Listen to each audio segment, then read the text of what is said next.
আসসালামু আলাইকুম। ওয়ালাইকুম সালাম। আমার নাম রেজওয়ানা, আর আপনাকে প্রশ্নটি করার সুযোগ পেয়ে আমি আনন্দিত।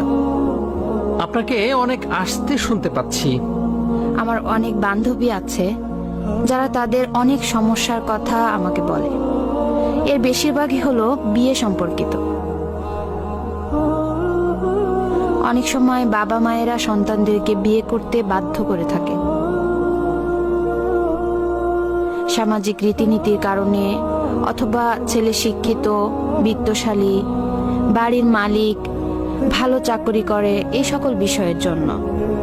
আমার প্রশ্ন হলো, বাবা মায়েদের কতটুকু অধিকার আছে সন্তানদেরকে বিয়েতে বাধ্য করার, বিশেষত এমন বিয়ের ক্ষেত্রে যেখানে মেয়ের সম্মতি থাকে না? ওকে, প্রশ্নটি শেষ হয়েছে? প্রশ্নটি এতটুকুই, তাই না? ঠিক আছে, আমি পরিষ্কারভাবে বলছি, ইসলামে কারোরই অধিকার নেই কাউকে অন্য কারো সাথে বিয়েতে বাধ্য করার। আর যদি একটি বিয়ে সংঘটিত হয় যাতে উভয় ব্যক্তি যারা বিবাহ বন্ধনে আবদ্ধ হচ্ছেন তারা যদি তাদের নিজের 100% স্বাধীন ইচ্ছায় বিয়ে না করেন, তাহলে সেই বিয়ে বাতিল হয়ে যাবে। আল্লাহর কাছে এটা বৈধ বিয়ে হিসেবে গণ্য হবে না। এটা আসলে একটা প্রধান মূলনীতি। বিয়ে হলো একটা চুক্তি। আমাদের ধর্মে এমন চুক্তি বৈধ এখন যাতে কেউ প্রবেশ করে তার নিজের স্বাধীন ইচ্ছায়। এখন বাবা মায়ের আনুগত্য করতে হবে, কিন্তু বাবা মায়েদের কোনো অধিকার নেই তাদের মেয়েকে এমন কাউকে বিয়ে করতে বাধ্য করার। বাবা মায়েদের এমন কোনো অধিকারও নেই তাদের মেয়েকে বিয়েতে বাধ্য করার জন্য এই ধরনের মানসিক চাপ প্রয়োগ করার, যেমন এটা আশীর্বাদ স্বরূপ এসেছে আর তুমি আল্লাহর কাছ থেকে আসা আশীর্বাদ ফিরিয়ে দিচ্ছ, এই আশীর্বাদ ফিরিয়ে দেওয়া তোমার জন্য হারাম। এই ধরনের সকল কথাই নিরর্থক। ইসলামের সাথে এর কোনো সম্পর্ক নেই। ইসলাম এসেছে মানবতার মুক্তির জন্য এবং ব্যক্তি সত্তাকে মুক্তি দেওয়ার জন্য, আর এটা সন্তানদেরকে দাস দাসীতে পরিণত করেনি। এরকম অবস্থা আমাদের কন্যা সন্তানদের জন্য অবমাননাকর এবং এটা বন্ধ করতে হবে। আমার জানা নেই এটা কোত্থেকে এসেছে, হয়তো এটা এসেছে অন্য কোনো ধর্ম থেকে, কিন্তু এটা ইসলাম নয়। ইসলামের এর সাথে কোনো সম্পর্ক নেই। উপরন্তু এটা ইসলামের উপর একটা আক্রমণ। নিঃসন্দেহে এটা ইসলামের উপর একটা আক্রমণ। বিয়েটি বাতিল বলে গণ্য হতে পারে, বিয়েটি অকার্যকর এবং অসার বলে গণ্য হতে পারে, কারণ এটা একজন নারীর স্বতঃস্ফূর্ত স্বাধীন মতামতের ভিত্তিতে সম্পন্ন হয়নি। এখন এক্ষেত্রে একজন ওয়ালির সম্পৃক্ততা প্রয়োজন, অর্থাৎ যখন একজন মেয়ে বিবাহ বন্ধনে আবদ্ধ হতে চায় তখন তার পরিবার, তার অভিভাবকের অনুমোদন প্রয়োজন। কিন্তু প্রকৃতপক্ষে এটা চূড়ান্তভাবে মেয়েটির ইচ্ছাধীন যে সে বিয়েতে ইচ্ছুক কিনা। সে বলবে হ্যাঁ, সে বলবে না, আর সেই না বলাটি প্রকৃতপক্ষেই তার কাছ থেকে আসতে হবে। শুধু তাই নয়, কি পরিমাণ মোহরানা তাকে দেয়া হবে এবং কখন এটা দেয়া হবে, এই বোঝাপড়া হতে হবে বাবা এবং মেয়ের মধ্যে। আর আরো সামনে গিয়ে আমি বলতে চাই, আমি পরোয়া করি না যদি এজন্য আমি বিপদে পড়ি, কারণ সত্যকে সত্য হিসেবেই উপস্থাপন করতে হবে।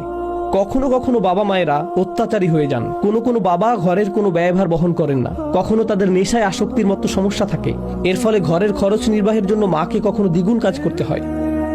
কিন্তু যখন বিয়ের প্রসঙ্গ আসে তখন বাবা বলে ওঠেন, আমি হলাম অভিভাবক, আমি সিদ্ধান্ত নিব তুমি কাকে বিয়ে করবে। যদি একজন বাবা ঘরের ব্যয় নির্বাহ না করে থাকেন এবং গৃহের রক্ষণাবেক্ষণ না করে থাকেন, তিনি বাবা হিসেবে তার ভূমিকা পালন না করে থাকেন, এক্ষেত্রে তার অধিকার শূন্য এই বিষয়ে হস্তক্ষেপ করার যে মেয়েটি কাকে বিয়ে করবে।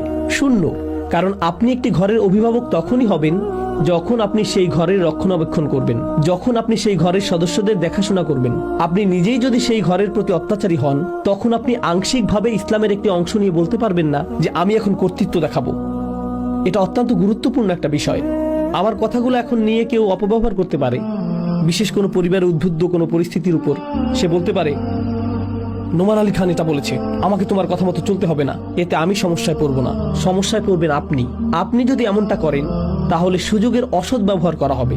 তাহলে আপনার অসৎ উদ্দেশ্য চরিতার্থ করার জন্য কিছু শুনে সেখান থেকে সুবিধামতো অংশ বাছাই করে তার অপব্যবহার করা হবে। এরকম করলে এজন্য আল্লাহর কাছে আপনার জবাবদিহি করতে হবে এবং আপনাকে দুঃসাহসের পরিচয় দিতে হবে এই বিষয়ে আল্লাহর সম্মুখীন হওয়ার ব্যাপারে। আমি এখন বাবা মায়েদের উদ্দেশ্যে বলছি, আল্লাহকে ভয় করুন। যদি আপনার কন্যা অভিযোগ করে যে সে বিয়েতে অনিচ্ছুক ছিল, আমি জানি না কিভাবে আপনারা বিচার দিবসে আল্লাহর সামনে এর জবাব দিবেন, কারণ এটা আপনার কন্যাকে জীবন্ত কবর দেয়া থেকে ভিন্ন কিছু না। বিআইয়ি যামবিন কুতিলাত, এটা মোটেও ভিন্ন কিছু নয়। আমি সন্দেহাতীতভাবে এই মতামত পোষণ করি। আমি নিজেও কন্যা সন্তানের পিতা, আর আমি এটা 1,000,000% কনফিডেন্স সহকারে বলছি। আল্লাহ যাতে আমাকে এরকম পিতা কখনোই না বানান। আর আমি আরও এক ধাপ সামনে যাব। যদি আমার আপন বোন আমার কাছে আসে, আমার কন্যা আমার কাছে আসে আর বলে তোমরা আমার বিয়ে দিয়েছো, আমি দীর্ঘ সময় সেখানে ছিলাম কিন্তু এখন অত্যাচারের শিকার হচ্ছি, আমার স্বামী আমাকে আঘাত করে অথবা তার পরিবার আমাকে অপমানিত করে, আর আমি এমন সব কিছু সহ্য করে যাচ্ছি, এখন আমি কি করব?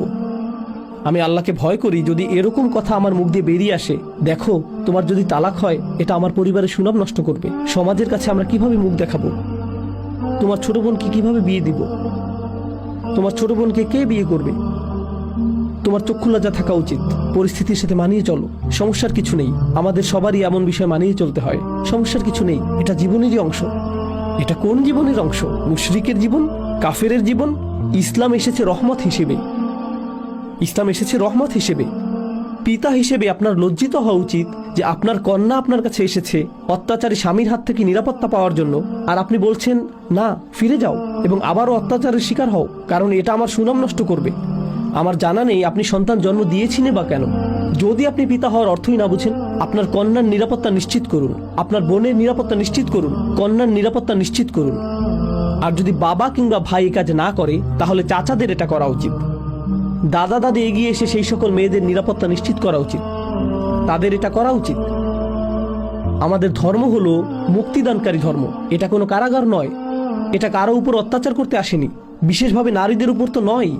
ইসলামের আবির্ভাব ছিল একটি বিপ্লব, যেখানে আল্লাহ নারীদেরকে এমন স্বাধীনতা দিয়েছিলেন যেমনটি এর আগে কখনোই দেখা যায়নি। আর আমাদের এই সময়ের দুঃখজনক বিষয় হলো আমরা এক্ষেত্রে ইসলামকে, আল্লাহর বাণীকে মারাত্মকভাবে অপব্যবহার করি এবং রসুল সাল্লাল্লাহু আলাইহি সাল্লামের বাণীকে অপব্যবহার করি এবং বিয়ে, তালাক, মোহরানা নিয়ে ইসলামের এমন রূপ উপস্থিত করি যার সাথে প্রকৃত ইসলামের কোনো সম্পর্ক নেই। এটা আমার অদ্ভুত মনে হয়, এটা আমার রক্তে আগুন ধরিয়ে দেয়। পুরো আলোচনাটিতে আমি রাগান্বিত হইনি, কিন্তু এটা রাগান্বিত হওয়ার মতো বিষয়। আপনাকে ধন্যবাদ প্রশ্নটি করার জন্য, আসলেই ধন্যবাদ। কারণ যে কোনো মেয়েকেই বাধ্য করা হোক, আমি তাকে আমার নিজের মেয়ের চেয়ে অথবা বোনের চেয়ে ভিন্ন মনে করি না। কেন তাকে এই পরিস্থিতির শিকার হতে হবে? আমি এর জন্য জান প্রাণ দিয়ে সংগ্রাম করব যাতে তাকে এই পরিস্থিতির শিকার না হতে হয়। পিতামাতার উদ্দেশ্যে আল্লাহ যত কিছু বলেছেন, পিতামাতাকে সম্মান জানাতে হবে, পিতামাতাকে মর্যাদা প্রদর্শন করতে হবে, হ্যাঁ, কিন্তু মা বাবাদের এটা মনে করা উচিত না যে তারা কোনো ধরনের দেবতায় পরিণত হয়ে গেছেন যার উপাসনা করতে হবে। আল্লাহ আপনাকে এই সন্তানের জন্য দায়িত্বশীল বানিয়েছেন, তিনি আপনাকে এই সন্তানের মালিক বানাননি। আমি জানি না কোন ধর্ম এটা, কিন্তু এটা ইসলাম নয়। দুঃখিত, আমি কিছুটা রেগে গিয়েছি, কিন্তু এই বিষয়টা রেগে যাওয়ার মতো। আপনার প্রশ্নের জন্য ধন্যবাদ।